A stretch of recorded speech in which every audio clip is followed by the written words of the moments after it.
L'Écosse, ses Highlands, ses hommes en kilt, son whisky et sa capitale Glasgow qui abrite l'une des plus vieilles rivalités de l'histoire du football, les Glasgow Rangers d'un côté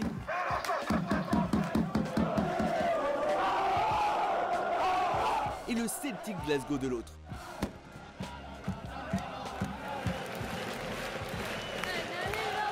Deux clubs qui se disputent la suprématie nationale depuis plus de 100 ans. Un siècle que des supporters qui ne peuvent pas se voir se retrouvent 2 fois dans la saison pour disputer un des plus fameux derbys du vieux continent, le Old Firm, une rivalité qui fait la légende du foot écossais. Enfin, une rivalité, c'est encore plus compliqué que ça.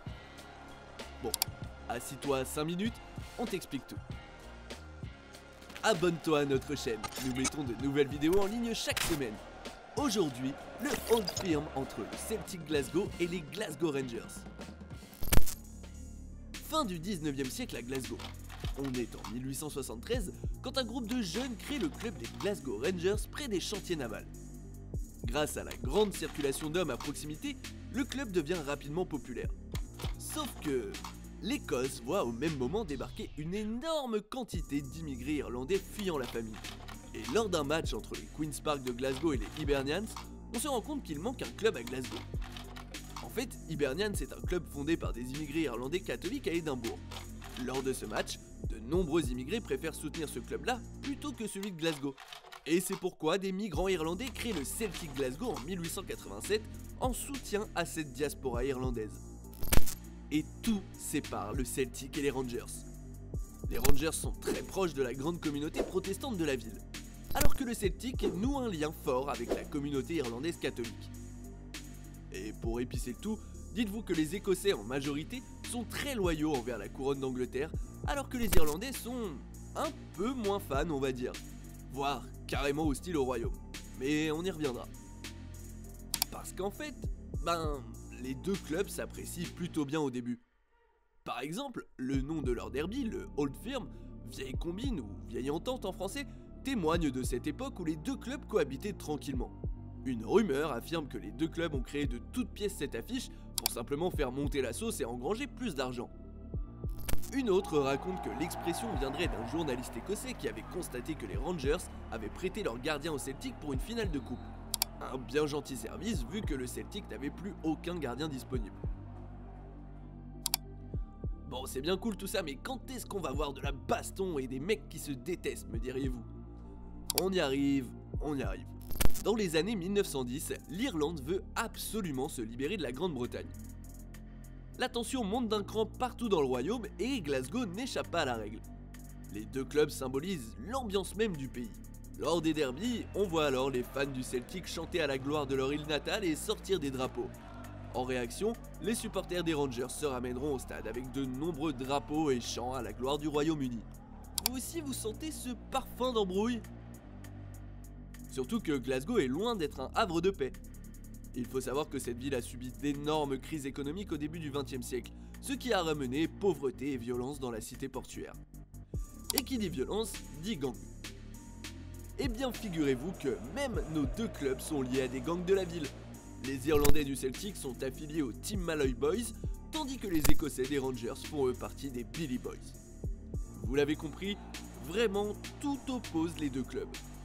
Pour vous faire encore mieux comprendre pourquoi cette rivalité est si forte, nous vous proposons un top 5 des anecdotes les plus marquantes de cette rivalité. Numéro 5, la signature de Boruk. Lorsque le gardien polonais Artur Boruk arrive au Celtic Glasgow en 2005, peu de monde le connaît. Mais très vite, il va se faire adorer par ses fans. Non seulement grâce à ses arrêts, mais aussi pour la relation plutôt tendue qu'il entretient avec les Rangers. En 2006, il est accusé d'incitation à la violence par la justice écossaise pour s'être signé d'une croix catholique en face des fans des Rangers. En 2007, il célèbre outrageusement le titre de son équipe sur la pelouse d'Ibrox Park, notamment en se pavanant avec un énorme drapeau champion à la suite d'un énième derby. Et encore aujourd'hui, il continue.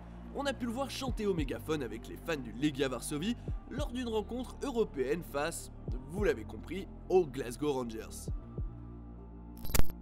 Numéro 4, la tragique histoire de John Thompson. Le championnat écossais propose un foot très intense. Les gros tacles fusent et encore plus lors d'un Old Firm.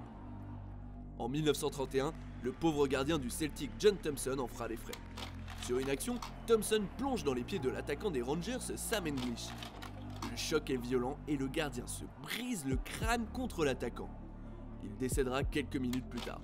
Aujourd'hui encore, on peut trouver des écharpes du Celtic sur la tombe du gardien de but, preuve du grand attachement des supporters à leurs joueurs. Numéro 3, le désastre d'Ibrox. Nous sommes en 1971 à Ibrox Park, l'antre des Rangers. On se dirige vers un 0-0 quand l'attaquant du Celtic Jimmy Johnstone donne l'avantage à sa team à la dernière minute. Les fans des Rangers sont dégoûtés et certains quittent les tribunes croyant la faire plier. Sauf que leur marche est interrompue par une immense clameur. Les Rangers sont égalisés. Excités, ils tentent de revenir dans le stade mais provoquent surtout un tragique mouvement de foule.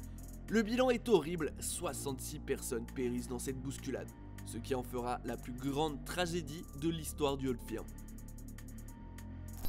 Numéro 2, les provoques de Paul Gascoigne. Prenez une rivalité footballistique, religieuse et culturelle et ajoutez-y le joueur anglais le plus taré des années 90 et vous obtiendrez le cocktail parfait pour intégrer ce top. En juillet 1995, quand les Rangers cassent leur PEL sur Gascoigne, ils achètent finalement 2 personnes. Gascoigne, le footballeur génial qui enfile les pions, et Gaza, l'alcoolique notoire provocateur qui s'enfile des rails de coke. Et on ne sait pas très bien lequel des deux était présent lors de cette Old Firm en janvier 98. En réponse aux insultes des fans du Celtic, il fait mine de jouer de la flûte. Une référence à une chanson très populaire dans les camps protestants irlandais proches de la reine. En clair, Gascoigne vient d'insulter ouvertement la communauté catholique et indépendantiste irlandaise. Il ajoutera même « On m'a tellement fait chier avec cette histoire que je le referai dans un autre Old Firm juste pour les chambrer. » Oui, Gascoigne est le genre de mec qui en a rien à foutre. Il recevra même des menaces de mort de l'IRA, un groupe paramilitaire irlandais, à la suite de ce geste.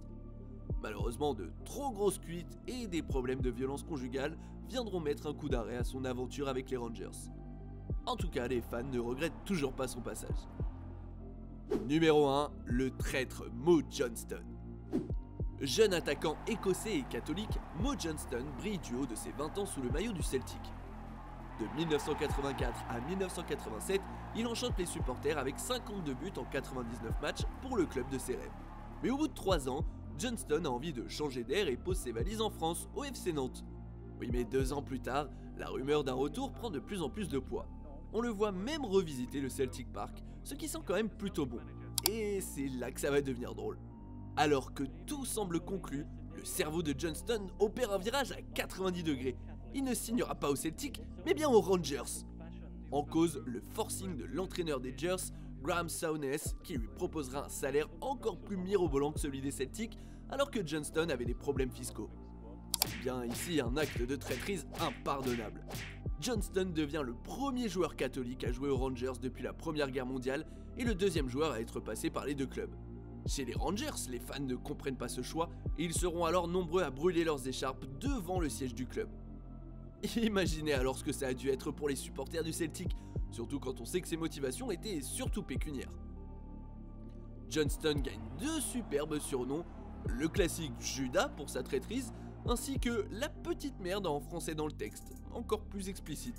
Et malgré un bilan honorable avec les Rangers de 46 buts en 100 matchs, Johnston restera éternellement un traître aux yeux des Écossais. Le joueur symbolisera alors toute la complexité de cette rivalité, où religion, sectarisme, passion et culture s'entrechoquent sur le rectangle vert. Bref, vous l'avez compris, une cascade d'anecdotes dont la source est un des derbys les plus mythiques, avec des supporters fous et des histoires tout aussi incroyables. Voilà, on espère que tu auras appris plein de choses sur le derby de Glasgow. N'oublie pas de t'abonner si tu veux découvrir d'autres histoires de derby, comme le super classico entre Boca et River à regarder ici. D'ailleurs, dis-nous en commentaire quel autre derby tu aimerais que l'on t'explique dans la prochaine vidéo. Allez, ciao tout le monde!